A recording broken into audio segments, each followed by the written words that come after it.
Al-Quran menyatakan bahwa Nabi Isa diangkat ke hadirat Allah dan ini menjadi pijakan dalam keyakinan tradisi Muslim pada umumnya yang menyatakan bahwa Nabi Isa diangkat ke langit secara jasmaniah.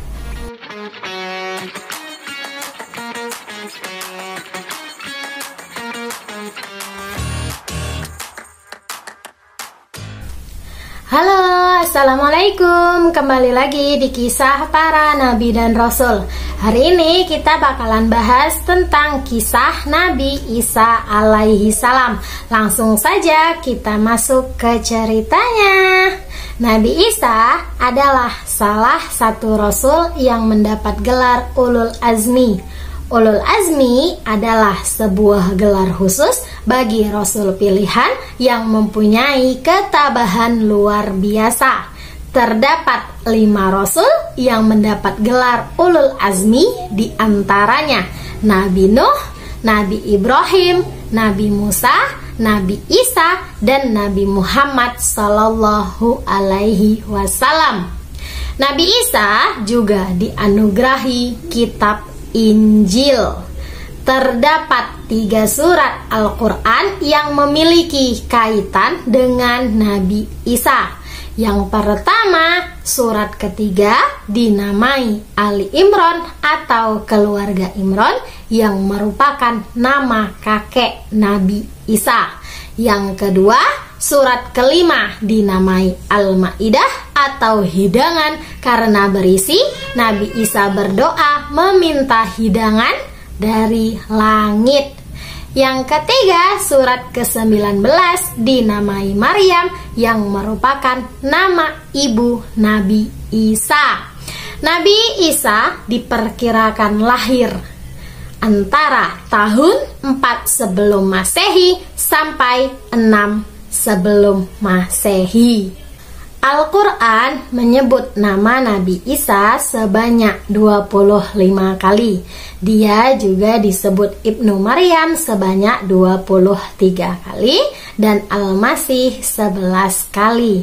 Al-Quran menjelaskan bahwa Maryam mengandung Nabi Isa secara mukjizat, yakni dalam keadaan perawan dan tanpa campur tangan laki-laki.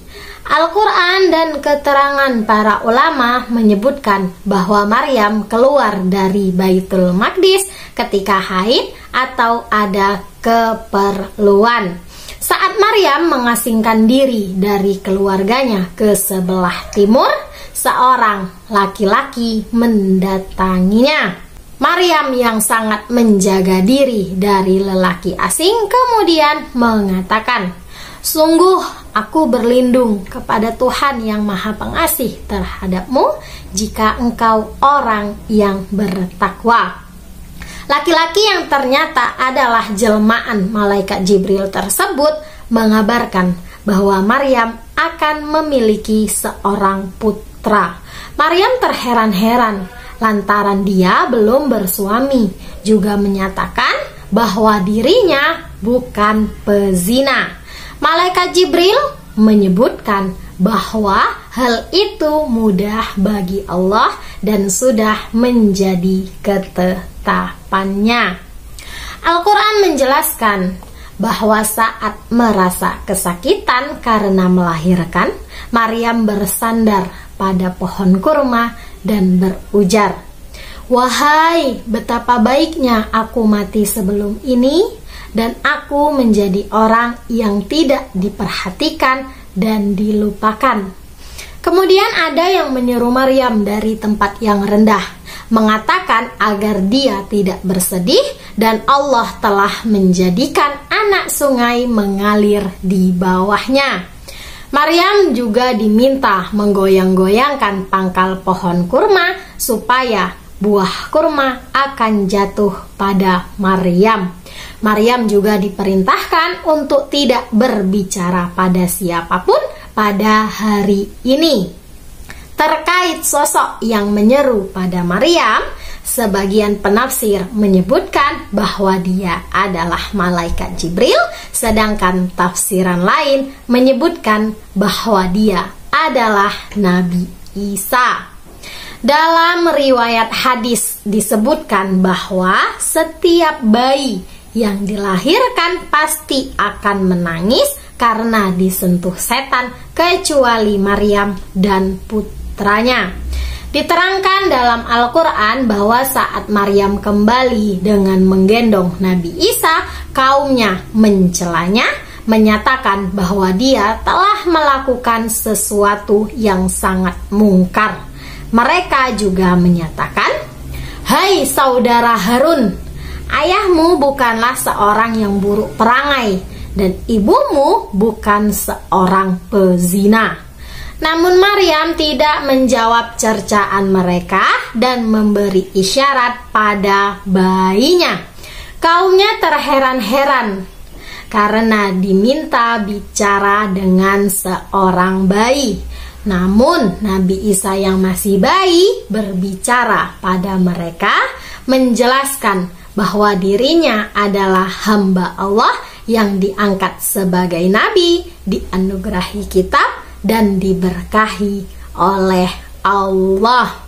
Peristiwa hijrahnya Nabi Isa dan Maryam ke Mesir tidak tercantum dalam Al-Quran, tetapi ayat yang menyebutkan bahwa Allah melindungi Maryam dan putranya di sebuah dataran tinggi dengan mata air yang mengalir ditafsirkan sebagai isyarat akan hal tersebut. Berbagai riwayat ulama menerangkan kehidupan Nabi Isa yang sangat sederhana.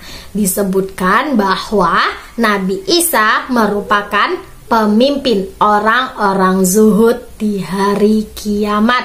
Riwayat lain menjelaskan bahwa Nabi Isa mengenakan pakaian bulu, memakan dedaunan, tidak memiliki rumah, keluarga, harta benda, dan tidak menyimpan sesuatu untuk hari esok.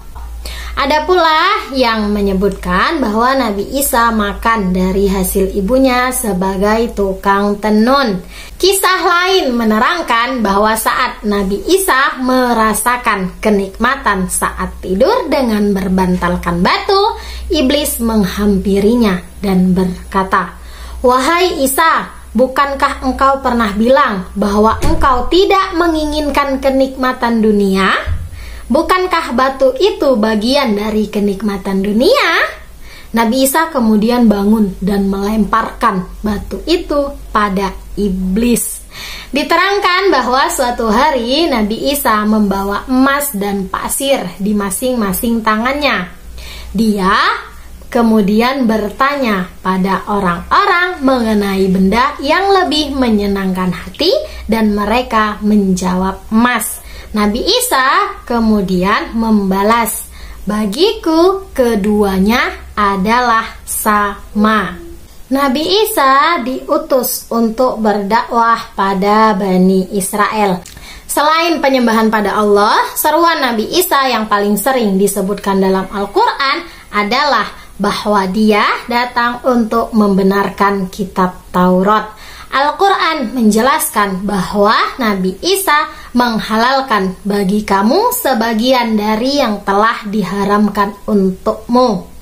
Terkait ayat ini, sebagian ulama menafsirkan bahwa ajaran Nabi Isa tidak memperbarui Taurat sama sekali, tetapi hanya menjelaskan perkara yang disalahpahami dan diperselisihkan Bani Israel. Ulama lain berpendapat bahwa memang ajaran Nabi Isa mengubah dan memperbarui sebagian syariat Taurat. Meski demikian, Taurat tetap menjadi dasar utama dari ajaran Nabi Isa, dan Injil berperan sebagai pelengkap dan penyempurna.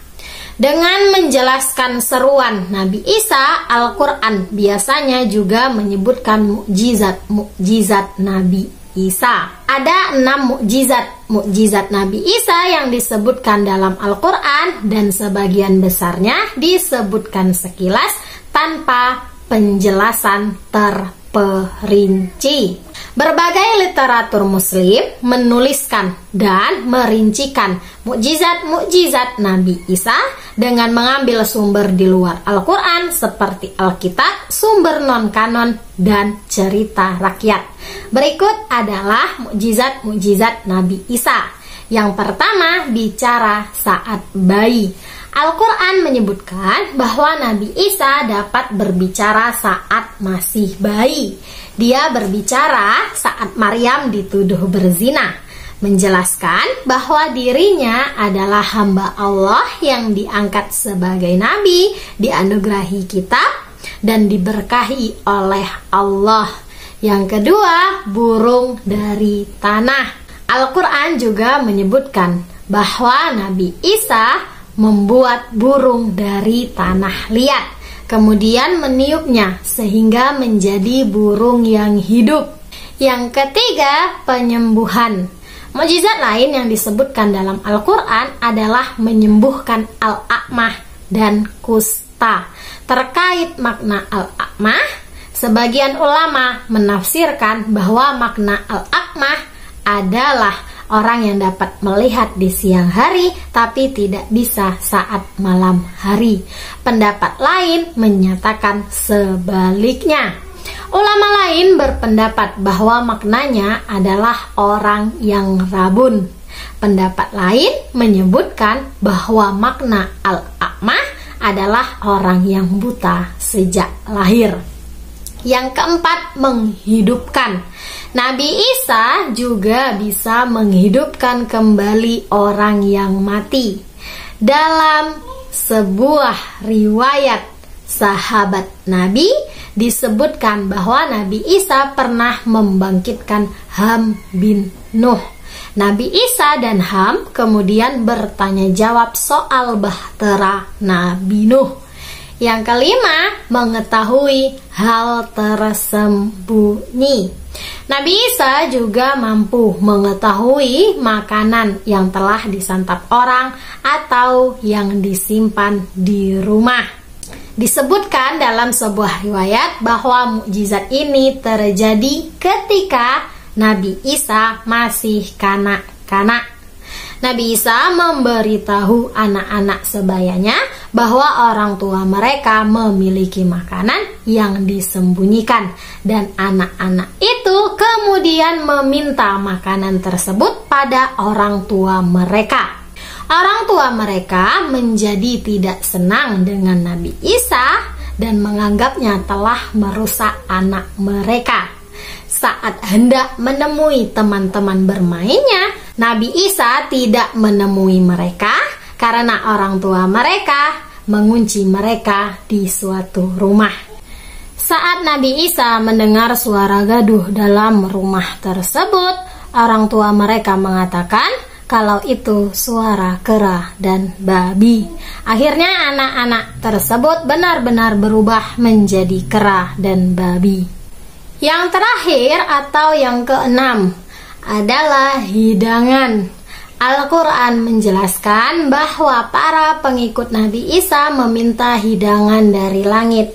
Nabi Isa kemudian berdoa agar Allah menurunkan hidangan dari langit, dan hari turunnya akan menjadi hari raya bagi mereka. Sebagian ulama menafsirkan bahwa hidangan tersebut turun dari langit secara harfiah dan ditutupi dua awan. Pengikut Nabi Isa tidak mau makan sebelum Nabi Isa makan, tetapi Nabi Isa menyatakan bahwa pengikutnya lah yang harus memakannya karena mereka yang meminta. Setelahnya, Nabi Isa mengundang orang-orang miskin dan orang yang sakit untuk makan bersama hidangan tersebut. Mereka yang menderita penyakit menjadi sembuh setelah menyantapnya. Namun, ada ulama yang berpendapat bahwa hidangan tersebut tidak jadi diturunkan. Al-Quran menerangkan bahwa setelah murid-murid Nabi Isa meminta hidangan dari langit, Nabi Isa berdoa memohon kepada Allah Allah berfirman bahwa hidangan tersebut akan diturunkan. Tetapi mereka yang tetap kafir setelah hidangan tersebut diturunkan akan ditimpakan azab yang belum pernah ditimpakan pada umat lain. Setelahnya tidak ada keterangan lagi mengenai hidangan tersebut. Menurut pendapat ini, setelah mendapat peringatan dari Allah, para murid Nabi Isa tidak jadi meminta hidangan tersebut karena takut mendapat azab jika mereka mengingkarinya. Ada pula mukjizat Nabi Isa yang tidak disebutkan di dalam Al-Quran, seperti berjalan di atas air. Al-Quran menyebut murid-murid Nabi Isa dengan sebutan Al-Hawariyun. Al-Quran tidak memberikan keterangan terperinci mengenai pengikut Nabi Isa mana saja yang masuk golongan Hawariyun, dan para penafsir Muslim biasanya sepakat dengan nama-nama yang disebutkan dalam Alkitab. Dalam Al-Quran disebutkan bahwa Hawariyun menyatakan diri mereka sebagai penolong agama, orang yang beriman dan berserah diri pada Allah, dan mereka dijadikan percontohan oleh orang beriman yang lain. Sebagian penafsir berpendapat bahwa 3 orang yang diutus pada suatu kaum yang dikisahkan dalam surat Yasin adalah murid-murid Nabi Isa. Al-Quran tidak menyebutkan peristiwa penangkapan dan proses penyaliban Nabi Isa. Tetapi dalam surat An-Nisa disebutkan bahwa Nabi Isa tidak dibunuh maupun disalib, tetapi diserupakan seolah-olah Nabi Isa mati disalib. Menggunakan ayat ini sebagai dasar, mayoritas tradisi Islam menolak kematian Nabi Isa di kayu salib, dan terdapat perbedaan pendapat dan teori mengenai makna diserupakan dalam ayat tersebut. Pendapat pertama, teori orang pengganti. Menurut teori ini, ada orang yang wajah dan perawakannya diserupakan dengan Nabi Isa, sehingga dialah yang ditangkap dan disalib, bukan Nabi Isa. Jati diri orang pengganti ini juga diperdebatkan. Pendapat kedua, teori koma. Menurut teori ini, Nabi Isa memang benar-benar ditangkap dan dipancang di kayu salib. Nabi Isa mengalami koma atau mati suri dalam proses penyaliban, tidak mati dalam arti sesungguhnya, tetapi diserupakan seperti sudah benar-benar mati di mata orang-orang. Dia kemudian diturunkan dari kayu salib dalam keadaan kritis tetapi belum mati dan dibawa pergi muridnya. Kepercayaan Nabi Isa yang tidak mati di salib tidak hanya dianut umat Muslim, tapi juga dianut oleh sebagian kecil kalangan Kristen.